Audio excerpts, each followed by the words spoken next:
The Saucony Kinvara 14 is a super lightweight daily training shoe, but it's also quick enough to do some speed work if you want. Is it better than the Kinvara 13, and is it the shoe for you?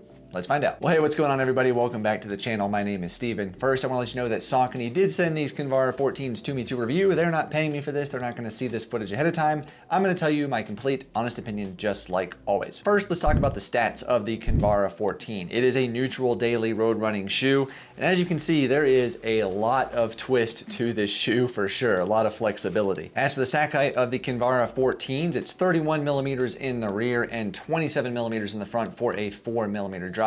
I should note that that's the exact same drop and height for a women's shoe as well, but it is 3 millimeters more than the Kinvara 13 here. Yeah, I got a little boost. Like I said in the intro though, this Kinvara 14 is a super lightweight shoe. My men's size 11, I threw it on the scale, weighed in at 7.5 ounces or 214 grams. Really, that's just an incredible weight for a daily training shoe. It's actually 8 grams lighter than the Kinvara 13 here, but it has 3 additional millimeters of that stack height, which is crazy. It still weighs less. It's also almost an ounce lighter than the Hoka Rincon 3, just for reference. As for the fit, the men's size 11 fit just like all other Sauconys for me, so same length, no issues there, so you should not have to size up at all. And I should also note that the shoe is made from vegan and recycled materials. Hey, before we get to the rest of the features of the Kinvara 14, scroll down, do the YouTube stuff, give that thumbs up, that would be really appreciated, and just, yeah, cool, it would help the channel. All right, let's talk about the upper of the Kinvara 14. First off, it is a dual layer engineered mesh, and it is bare bones. That's one thing you will find throughout this review, kind of a theme, I guess we can call it, is the Kinvara 14 is definitely a bare bones, no frills, lets you run kind of shoe, so keep that in mind. The upper is so thin and lightweight, there really are no overlays on the shoe except for this Saucony logo on both sides of the shoe, so it is a very minimalist type of upper. And I should note that the upper does seem to be quite a lot less structured than the 13s here. About the same overlays, there were a few more that went the length of the shoe, but just the overall upper seems to be more structured for sure on the 13. As for the breathability, just like the Kinvara 13, the Kinvara 14 here is incredibly breathable. Take a look at the tissue test. When I put that tissue on low, you can see that the tissue came up very quickly. Really, it's very breathable. When I switched it on to high, the tissue all but came out of the shoe super quickly, so just like all the other Kinvaras, they've always been very breathable. The 14 carries on that tradition. It is one of the most breathable shoes I've tested. As for the toe box of the Kinvara 14s here, it's adequate in width for a narrow to average size foot like mine. However, if you do have a wider foot, wider forefoot, you will definitely want to check out the Y. They are available in a wide width, which is really cool. Moving up the shoe though to the medial arch, I did have some concerns here for sure. So that's one of the areas I noticed it felt different than the Kinvara 13.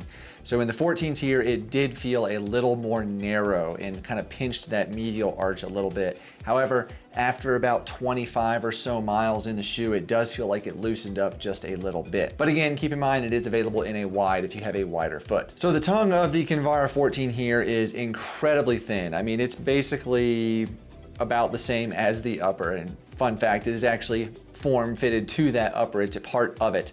So the tongue is fully gusseted. It goes down all the way in the shoe in the lower layer of the engineered mesh. That's what I mean, that it's kind of part of that upper. It is very, very thin. There really is no padding across the tongue at all. Maybe just a very slight bit right there, but I've had no issues with discomfort with the laces going over top of the foot, no issues there at all, even when cinching down those laces. Speaking of those laces, they are just fine, no issues really. You know, the lay flat laces, they tie well, they don't come untied.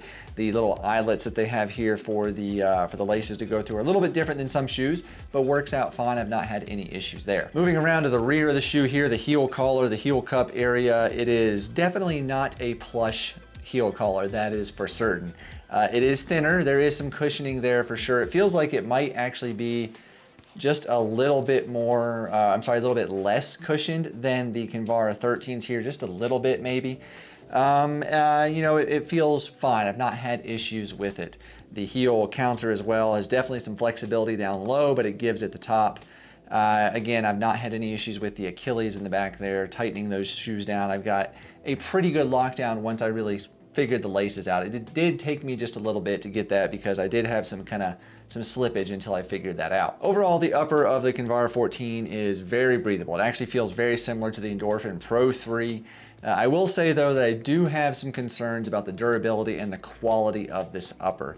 It just feels, when I look at the two shoes side by side, when I wear the two shoes, this just feels lower quality and like it's not going to last as long. The structure of the 13 here just feels better in that upper, and it just feels like it's going to last longer. Time will tell though. One other thing to mention about the upper also, I did test these on some light trails, and with that upper, the lack of structure to that upper, I definitely had some slop in my foot a little bit when cornering. I could feel it sliding around, and it did not feel too stable. But after all, this is a road shoe. The midsole of the Kinvara 14 is where there have been some pretty good changes over the 13. As I mentioned in the stack height, there is 3 millimeters more of the Power Run midsole foam, and that is very, very welcomed. And the geometry has also changed. Now the shoe feels like it has a little bit more of a rocker to it as your foot goes through transition from heel to toe. It really helps it kind of go very, very smoothly through that transition. You can feel it when running. It feels quite nice. Another bonus is the insole of the Kinvara 14 is Power Run Plus, and it feels very nice when you're running. It feels good underfoot for sure. The midsole of the Kinvara 14 just feels really good underfoot. It feels lightweight. It feels fast. If you want to pick up those paces,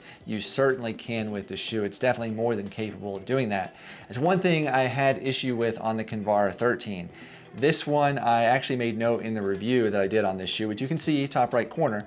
I could actually tell when the surface changed that I was running on. So if I was running on like a pavement and then went to, you know, a concrete that had some more aggregate in it, I could feel it through the outsole and midsole of the shoe.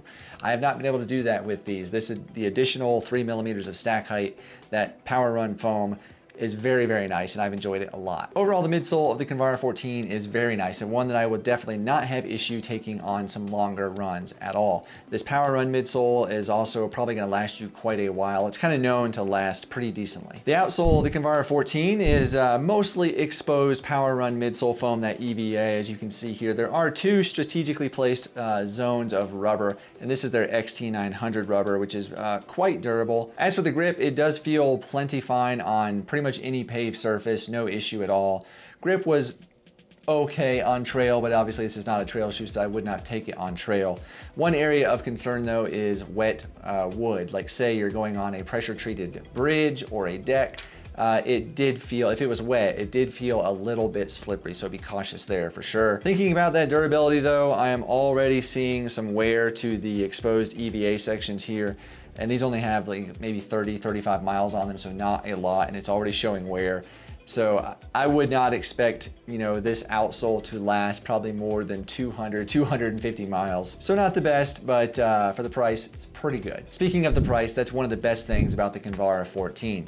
It retails for 120 US dollars. That is just awesome. That is so cool, especially in this day and age when it seems like shoes just get more expensive and more expensive with each iteration.